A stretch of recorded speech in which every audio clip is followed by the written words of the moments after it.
दोस्तों, जय हिंद, जय भारत। मैं मदन लाल आजाद, संस्थापक संयोजक all India bike boat taxi union. आज दिनांक 16 सितंबर 2020 को आपके समक्ष प्रस्तुत हूं राजधानी दिल्ली से।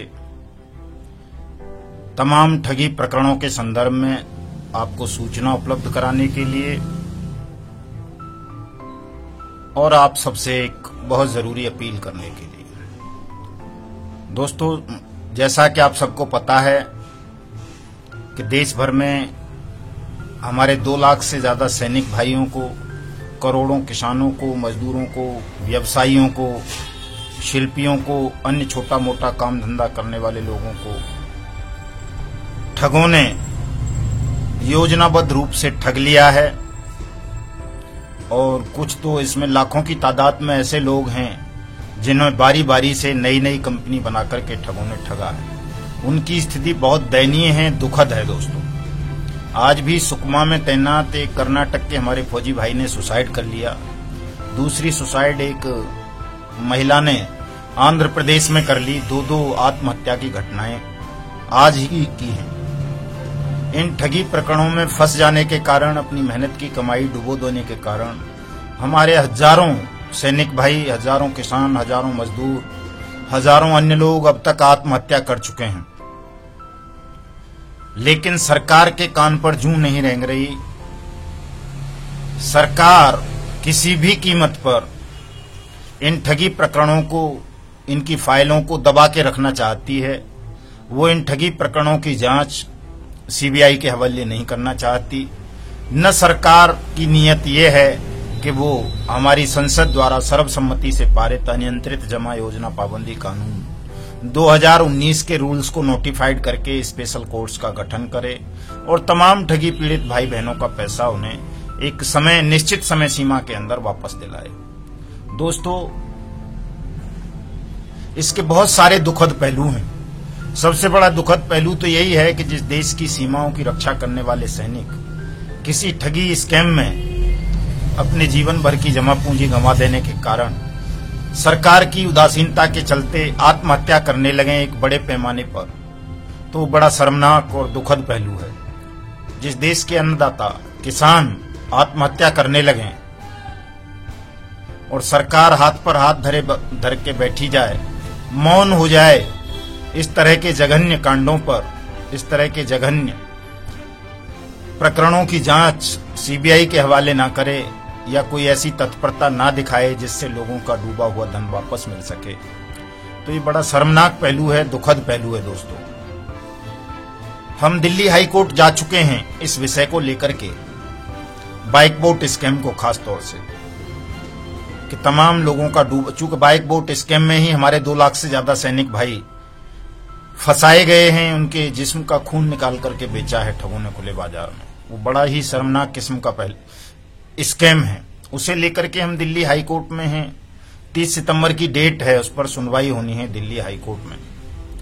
और बाइक बोट के साथ साथ देश भर में हुए तमाम स्कैम्स को लेकर के अनियमित जमा योजना पाबंदी कानून 2019 के रूल्स को नोटिफाइड कराने के लिए हम सुप्रीम कोर्ट भी गए हुए हैं। वहां भी उस पर हियरिंग फिक्स होगी। लेकिन दोस्तों, जैसा कि आप सबको पता है, मैं बार बार बताता रहता हूं कि जब तक सरकार की नीयत साफ नहीं होगी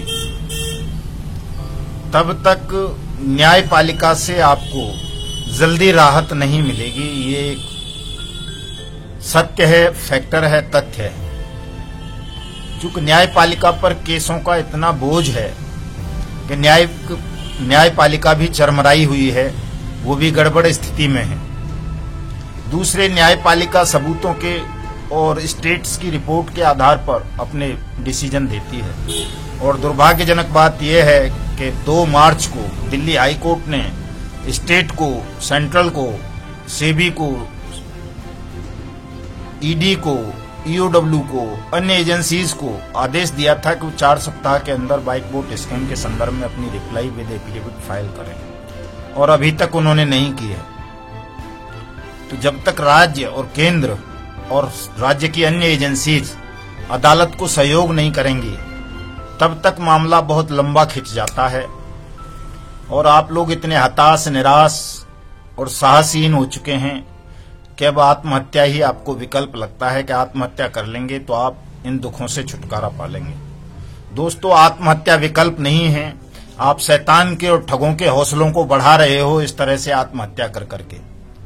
आत्महत्या से तो कहीं ज्यादा बेहतर विकल्प था कि आप कम से कम अपनी शिकायतें दर्ज करवाएं, लड़ें। लड़ नहीं सकते तो जो यूनियन आपके लिए लड़ रही है उसको सहयोग करें, कोऑपरेट करें, उसके मार्फत अपनी आवाज को अदालतों और सरकार तक पहुंचवाएं, समाज तक पहुंचाएं। दोस्तों, मन विचलित हो जाता है, क्रोध भी आता है जब देखता हूं कि लोग किस तरह से आत्महत्या करते जा रहे हैं, अपनी जीवन लीला खत्म करते जा रहे हैं और हम विवश हैं, कुछ भी नहीं कर पा रहे इस बेईमान सिस्टम के खिलाफ।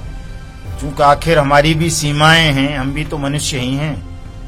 कोई ईश्वर तो है नहीं कि चमत्कार कर देंगे। आज का दौर चमत्कारों का तो है नहीं दोस्तों, लेकिन एक चमत्कार आज भी किया जा सकता है और वो आपके बल से किया जा सकता है अगर आप समर्थ हों, कर सकें उस काम को तो। और वो चमत्कार तब हो सकता है दोस्तों जब 30 सितंबर 2020 का जो सत्याग्रह आंदोलन, संसद घेराव का कार्यक्रम हमने अनियमित जमा योजना पाबंदी कानून 2019 के रूल्स को नोटिफाइड करवाने के लिए रखा है, उसमें आप सब सम्मिलित हो जाएं पूरी तरह से निर्भय होकर के, तो ये चमत्कार किया जा सकता है कि अधिकतम 6 महीने के अंदर आपकी डूबी हुई रकम को आपको वापस दिलाया जा सकता है। लेकिन दोस्तों, जैसा कि मैं देख पा रहा हूं, महसूस कर रहा हूं कि आप बिल्कुल साहस खो चुके हैं, हताश हो चुके हैं, निराश हो चुके हैं। ज्यादातर साथी, सबकी नहीं कह रहा मैं, कुछ साथी हैं ऐसे जो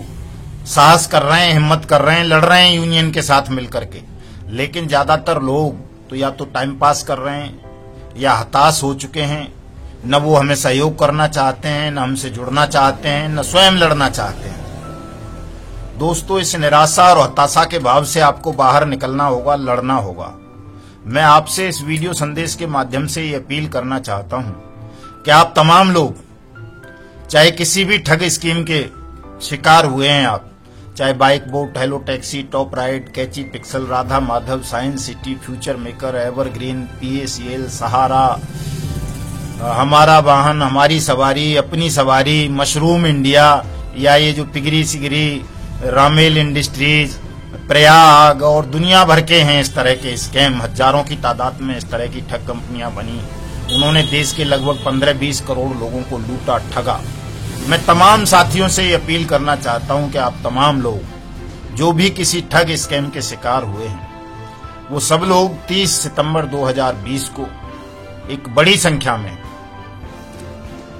संसद भवन दिल्ली पधारें और संसद का घेराव करके सरकार को विवश कर दें अनियमित जमा योजना पाबंदी कानून 2019 के रूल्स को नोटिफाइड करने के लिए। तो दोस्तों, आपकी जो मेहनत की डूबी हुई कमाई है उसको जल्दी से आपको वापस मिलने का रास्ता आपको मिल जाएगा, आपका धन आपको वापस मिल जाएगा। मैं कई दिनों से, लगभग पिछले 15-20 दिनों से आपसे अपील कर रहा हूं और अब केवल 13-14 दिन रह गए हैं 30 सितंबर आने में। दोस्तों, अब सोने का समय नहीं है, हताश और निराश होने का समय नहीं है। लगभग 100 लोग तो हमारी यूनियन में भी एक्टिव हैं ही। आप तमाम लोगों को अब जाग जाना चाहिए और अपने समय को ज्यादा से ज्यादा इस कार्यक्रम के प्रचार प्रसार पर लगाना चाहिए, ताकि हम करोड़ों नहीं तो लाखों की तादाद में अवश्य ही 30 सितंबर को संसद भवन का घेराव कर लें और इस बेईमान सिस्टम को विवश कर दें, आप सबके साथ न्याय करने के लिए। दोस्तों, आप एकजुट नहीं हुए, आपने सत्याग्रह आंदोलन नहीं किया, तो ये बेईमान सरकार आपके पैसे को हड़प जाएगी ठगों के साथ मिलकर के, ये ध्यान रख लेना। हम कोर्ट में लड़ रहे हैं, सुप्रीम कोर्ट भी लड़ रहे हैं, हाई कोर्ट भी लड़ रहे हैं, लेकिन वो बहुत लंबा प्रोसीजर है। तब तक मुझे लगता है कि जो रफ्तार है आप लोगों की आत्महत्या करने की, लाखों लोग तो आत्महत्या ही कर चुके होंगे। दोस्तों, रोको, स्वयं को भी रोको और इन आत्महत्याओं को भी रोको। एक दूसरे से चर्चा करो, इससे आपका हौसला बढ़ेगा, हिम्मत बढ़ेगी। इन प्रकरणों में आप कोई जानबूझ के नहीं फंसे हैं, भूलवश फंस गए हैं या फंसा लिए गए हैं। इस विषय पर आप चर्चा तो कर ही सकते हैं। बताओ सबको खुल के कि आपके साथ क्या हुआ है, किस तरह से आपको ठगों ने ठग लिया है, किस तरह से आपके साथ प्रधानमंत्री के नाम पर, अन्य मंत्रियों के नाम पर, सेना अध्यक्ष के नाम पर ठगी की गई है। इतना निराश होने की आवश्यकता नहीं है। जीवन बड़ा मूल्यवान है, महत्वपूर्ण होता है। आपके बाद आपके परिवार पर जो संकटों का पहाड़ टूटता है उसको आप महसूस कीजिए, समझिए। और मैं तो यही अपील करूंगा कि कोई भी साथी अब आज के बाद आत्महत्या ना करें, बल्कि लड़ने की तैयारी करें इस बेईमान सिस्टम से, इस ठग साम्राज्य से। और 23 सितंबर को अपनी ताकत का एहसास करा दें कि देश की जवान, देश के किसान, देश के मजदूर, देश के अन्य लोग इतने कमजोर नहीं हैं जो वो किसी ठग के समक्ष, किसी बेईमान सिस्टम के समक्ष झुक जाएंगे या उसकी प्रताड़ना का शिकार या उसकी अनदेखी का शिकार बनकर के वो आत्महत्या कर लेंगे, फांसी के फंदे को गले लगा लेंगे। दोस्तों, इसके साथ साथ मैं आपसे ये अपील और करना चाहूंगा कि जो भी लोग मेरे इस वीडियो संदेश को सुने वो तमाम लोग इस YouTube चैनल को सब्सक्राइब करें, मेरे इस वीडियो संदेश को ज्यादा से ज्यादा लोगों तक पहुंचाएं, ताकि जो हमारे हताश निराश साथी हैं वो आत्महत्या जैसे पाप कर्म से बच सकें और वो इस बेईमान सिस्टम के खिलाफ लड़ने का साहस और हिम्मत जुटा सकें। जय हिंद, जय भारत।